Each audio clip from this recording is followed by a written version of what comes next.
Welcome to the Evergreen RX, your prescription for living well. Here, we're all about self-exploration, intentionality, and working with our mind, body, and soul for healing and growth. I'm your host, Hayden. I'm in my 20s and in search of connection, fulfillment, and ways to make sense of the world. If you're down, join me as I explore tools to bridge the gap between external reality and our deep inner worlds, discovering our own prescriptions for health, wholeness, and expansion. Welcome back to the Evergreen RX. I'm your host, Hayden, and today we're going to talk about microdosing mindfulness. So, you might have a lot of questions already coming up around what I mean by microdosing mindfulness, and we'll get into all of that. But I think a really good place to start is just defining mindfulness, creating a shared definition here in the Evergreen space so that we all kind of know what I'm talking about. Mindfulness, is an umbrella term for a way of being, and it can include meditation, but it is not synonymous with meditation. I think in the past few years, something that I've noticed is mindfulness and meditation becoming almost interchangeable, when meditation is really a particular activity or tool that can be utilized to achieve greater mindfulness or cultivate more mindfulness. But mindfulness really is the umbrella way of being. A definition of it is it's a quality of consciousness or awareness. And so that can extend into so many directions past just being in a meditative state or practicing meditation. So with mindfulness being this umbrella term and this way of being, this is where the microdosing comes in. And that we'll talk about this at the end of this episode, kind of how to do this, how to incorporate this practice into your life. But microdosing mindfulness means outside of just the meditation practice, the gorgeous journaling, sitting down, coming in touch with yourself, ritual.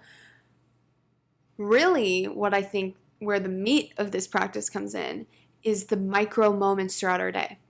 So that means finding times sprinkled all throughout your day to check in, to come back, to actively, consciously choose what you want to do at that moment and what you need, and creating more and more moments of that throughout your day to continue to cultivate this practice in those micro chunks. It doesn't have to be some long chunk. You don't have to sit down for 30 minutes. The beauty of this is in your ability to microdose and touch in and touch out and continue to come back to it all throughout your day. So, like I said, we're going to get into examples and some real tangible tools towards the later part of this episode, but that's just to lay the foundation a little bit on microdosing. Another facet to mindfulness is that it is the way that we interact or collaborate with time.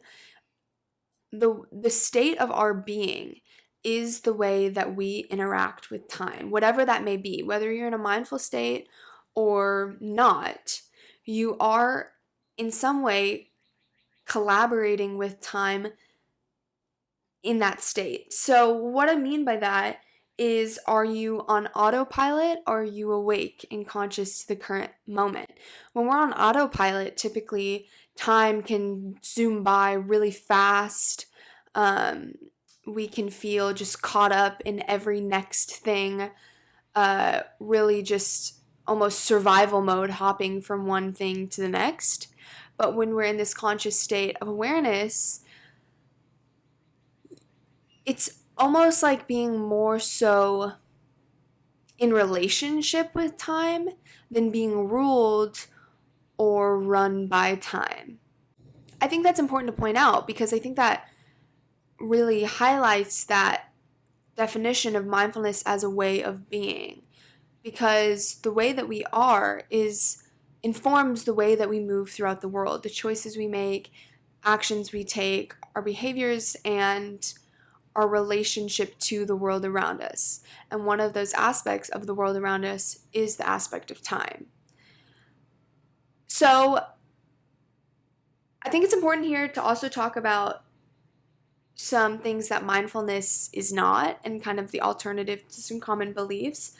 So it is not just a constant state of peace or joy. I think that's probably one of the largest misconceptions when talking about mindfulness is that when you achieve it, like it's a destination, which it's not, it means that you're always content, you're always peaceful, you're in this almost Zen-like state.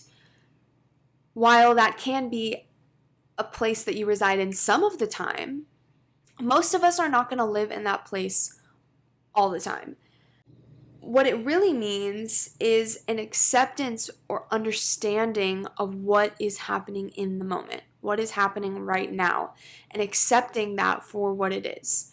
So that can sometimes include discomfort or sadness or grief, anger, annoyance, all of those emotions, the wide gamut that humans can feel are all welcome and a part of a mindful experience. The difference there really is that we can choose how we engage when they show up versus when you're in autopilot, you're not really making conscious choices about how to engage with those emotions. You're just acting out of instinct or just knee-jerk reactions. But when we're mindful, we can notice the discomfort and then consciously choose what we want to do about that. If we want to sit with it or take action or make a change, we are coming at that from a really aware and awake place. So another common misconception with mindfulness is that it is a constant state of being. That's what I was saying a second ago about, that it almost seems like this place to achieve or get to. You can achieve mindfulness, that you will constantly be in that place. When really, what it actually means is the act of coming back to the moment. That is the practice. Sometimes a result of our practice is that we feel good or connected. But really what the act in itself is continually coming back to the moment when we realize that we're out of it. If anybody's done kind of any form of meditation, usually a building block of that will be focusing on your breath. And the practice is noticing your inhales and your exhales and noticing when your mind wanders off and bringing it back to the breath. The practice, when you're doing a meditation like that, is not the focusing on the breath. It is the coming back to the breath when you notice you've left it. Coming back into the moment when you realize you've moved somewhere else, into the past or into the future. That is what cultivating mindfulness means. Another misconception here is that it's an ability given to few. Maybe you think of a monk or the most like Zen person in your life where you're like, oh my gosh, their feathers are just never ruffled. They have this skill that I don't have. That is not true. We all have this ability to come into contact with the present moment as an innate gift. We're all born with it. But for most of us, there can be a process of relearning or reconnecting with that ability. I know for myself, when I started out with practicing mindfulness, it was extremely hard. So much comes up and it feels almost unnatural, even though it's the most natural state we can be in. The world that we live in now and the way things are structured that are so hectic and busy and distractible is not really built to make mindfulness feel natural to us. Everything in our world sometimes can feel in opposition to it. So coming back to it at the beginning can feel almost foreign. But that doesn't mean that it's something that's not possible for you, because the same way that we were talking about intuition last week, it is an innate ability within all of us. It is not exclusive to any one person. It's also important to remember with that when you are coming to this practice, and maybe after listening to this episode, there's some things you want to implement, to know that mindfulness does not have a measuring stick on good or bad or right or wrong or whether you're doing it or not. I know a lot of people talk about this, so you've probably already heard it, but I think it's worth reiterating because a common behavior when trying something new is to look to people that are more experienced or have more practice and see their behavior as the marker for how far along you are or how good you're doing or not. But this is such a personal practice, and there's just no measure of success with it. One, because there's no finish line, and also because if you are practicing coming back to your breath, even if you realize only 2 times in a day that you're out of the present moment, you are doing the act of mindfulness, period. The same way as somebody that maybe notices their breath 500 times in a day. You are doing the same action, and there is no judgment on how good you're doing it. So I think some of the really juicy things about mindfulness is kind of finding your incentive for it. Everybody's talking about this practice and, oh, I should really be more mindful, or I should meditate more, or, oh, I'm not present. We hear that a lot.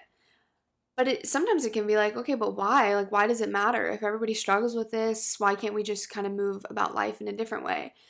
How I've seen it impact my own practice and kind of the incentive that I offer to you is that being more mindful is really a practice that influences our relationship with ourselves and others so much. I would say, in my opinion, this is like the number one effect is the way in which we talk to ourselves and the way that we interact with others in our lives, loved ones, friends, coworkers, whoever, is so influenced by the level of consciousness we have at a given time. When I'm at my most unconscious, I would say it's probably way easier for me to get away with talking to myself in a really mean or critical voice for a lot longer than it is when I'm present. Because when I'm present and I start hearing all these critical thoughts and mean beliefs and this stuff that's just so horrible to come up with about, anyone, much less yourself, when I hear that from a mindful state, it's uncomfortable. It feels bad. I notice that it's not serving me. It's hurting me. And that doesn't mean it just instantly stops. Oh, I shouldn't talk mean to myself, so boom, I've stopped. But I don't think I'm able to get away with it for as long because I notice how much damage it's doing. So even if I need new tools or a helpful person to process with to be able to move out of some of those beliefs, I at least am aware of those beliefs that I'm telling myself. I'm aware of the things that I'm saying that are influencing how I feel about myself and how I interact with the world. And the same thing goes with relationships. This applies especially, I would say, in arguments, but even in day-to-day interactions with people. Being really conscious and present with someone else can be such a beautiful, I really want to say lubricant here. I wish I had an alternative word to use, but it feels like lubricant is the most appropriate word to say, like, if both people are interacting, or one person at least is interacting from a really present state, there is a flow and there is a real tangible connection that's happening there that can be really beautiful and can help us notice how we impact the world around us and vice versa, how our environment and our world around us impacts us. Because that's when some juicy stuff starts happening. Being present with a friend that you notice consistently makes you feel bad afterwards is really helpful information.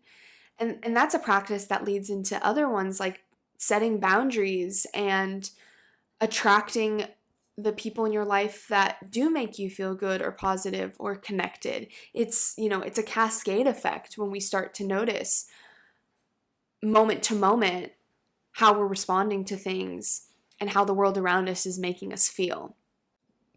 That's the key to being able to make changes. First, you have to become aware and notice, and then you can, recalculate and figure out how you want to move forward with that new information. Another beautiful thing is that when you're mindful, it just helps extend time, which might sound kind of crazy, but it's true. Time stretches out. We look at it in this linear way when really it doesn't work that way. It goes back to what I was saying about really being a collaborator with time. That feels so much more true when you're coming at things from a mindful place. And there's also a sense of fulfillment that can be achieved when we are really present with where we are at in any given moment that we can't feel otherwise. This makes me really think of a tarot card that I really love. It's the Five of Pentacles. And basically, what it shows is, these two men are walking out in the snow. They look cold and tired, and it looks like it's a bad snowstorm. And they're walking past kind of like a church looking building. There's like a stained glass window that has this warm light emanating from it. And the men aren't even seeing it. And the way that I've come to understand that card is the idea that these men are struggling when help, when support is being offered. It is right there under their noses, and they're not even noticing it. And whenever that card shows up for me in a reading, what I get from that is the call back to the present moment. Fulfillment, that idea of fulfillment, which we can think of as the church in this scenario, will always evade us if we are not making contact with ourselves, our bodies, and the present moment. If we're always leaving for some imagined future or nostalgic past, whatever it may be, that fulfillment that we want to feel when certain moments maybe we've imagined come will evade us because it's like we're not even there. Another really big benefit to a mindfulness practice is, I know in the therapy world and in a lot of conversations that we have, is using this tool to help with the stresses or the anxiety, the depression that clients are so frequently coming in for. Anxiety is created by living in the future, and depression is created by living in the past. Obviously, not solely. There's a lot of other factors that can play into those issues, and I'm not minimizing the fact that those are real, tangible things that people struggle with. And I'm also definitely not blaming anyone for struggling with anxiety and depression. If I was blaming anyone, I'd have to point the fingers right back at myself, because it's something I also, struggle with. It's not like a failing on being present that is causing those problems, but it's a good reminder. And it can sometimes be a new way of looking at things of, how can we increase our connection with the moment, and what shows up when we do. Because usually people are not choosing to, leave the present moment. They're like, oh, I'd rather just be anxious about the future. Usually there's something within us that is driving that train. Like I said, when we come into contact with the now as a practice that maybe we have not been exposed to or done a lot of our lives, there can be a lot that comes up around that. It can be really uncomfortable, and things that maybe we'd rather avoid show up because all of a sudden our body and our mind is like, oh, we got our attention, so roll it all out. Let's roll out all the stuff that needs to be healed, or all the things that she doesn't want to think about. And it can be overwhelming. And so it makes sense that we go other places. It makes sense that we wouldn't want to sit with that. But as a part of this, integrated health journey, this idea of creating your prescription for wellness,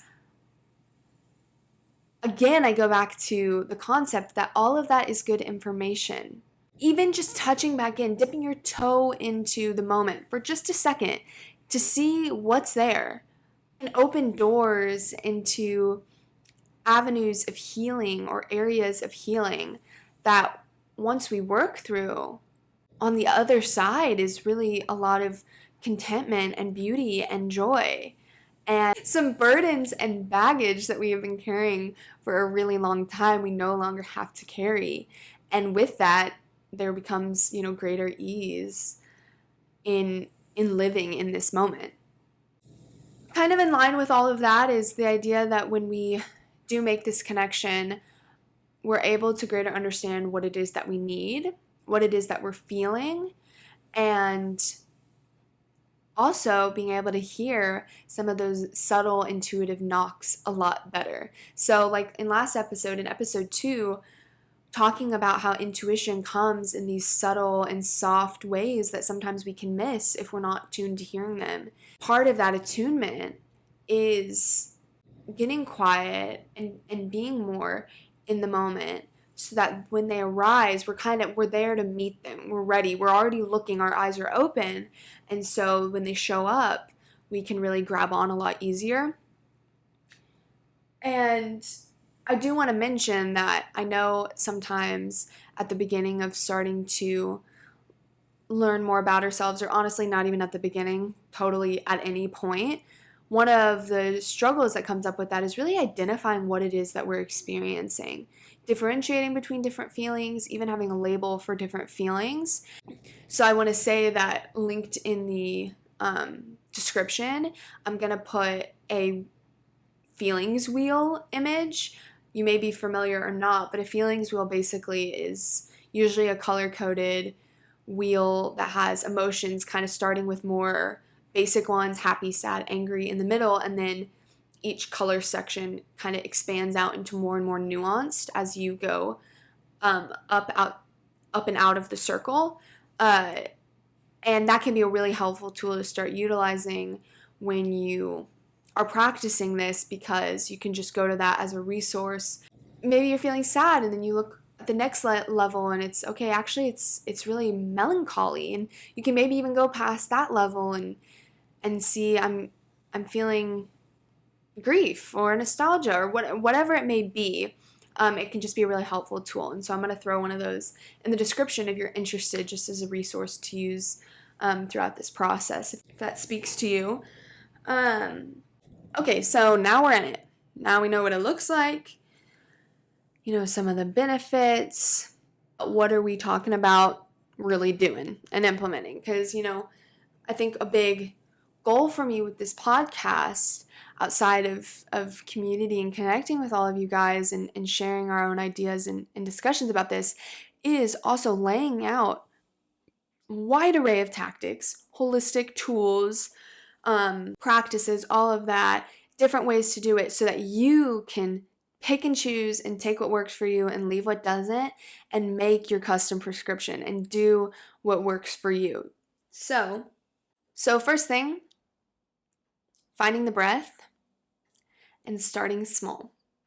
The breath is our vehicle into this moment.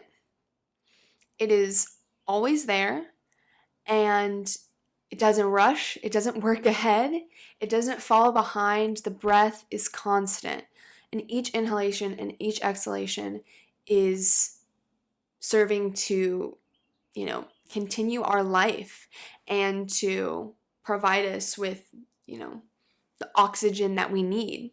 So one way of doing this that's really helpful is belly breathing. So that just looks like breathing in through your nose, inhaling through your nose, and feeling that breath travel down through your lungs and down into your belly, feeling your belly expand, and then exhaling out through your nose or your mouth.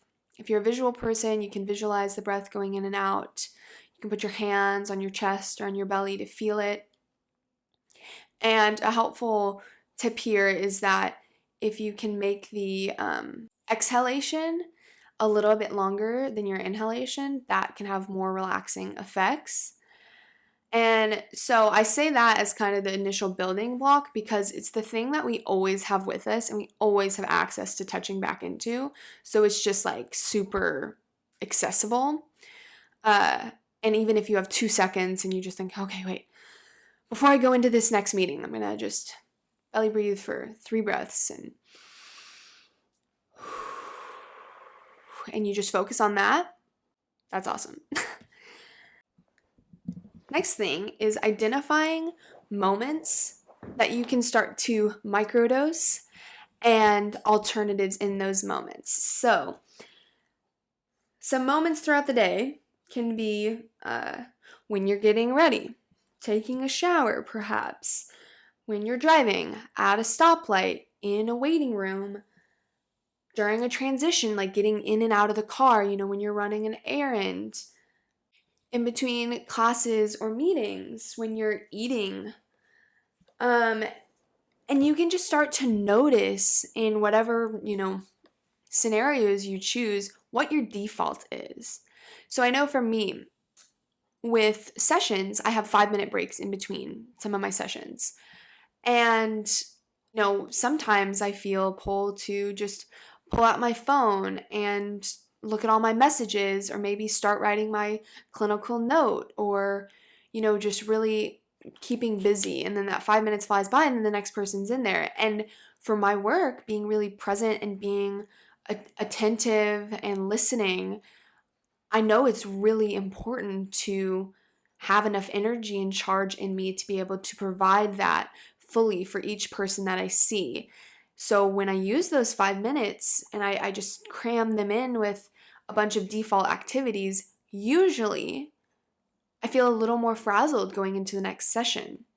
And so I've started to try and practice, stretching or going outside even just for a minute or laying down in that short little window of time that I have. So, I listed some alternatives there that I have found, but, it can be anything. Movement is a really good alternative. Stretching, walking, that helps us kind of realize what's going on in our body. Like right now, I'm trying to record this, and now I'm noticing that my legs are actually really sore, and I'm feeling a little bit uncomfortable from sitting. So probably once I hit end, I'm going to stand up and try to do some stretching because I didn't even notice until now that I was feeling uncomfortable.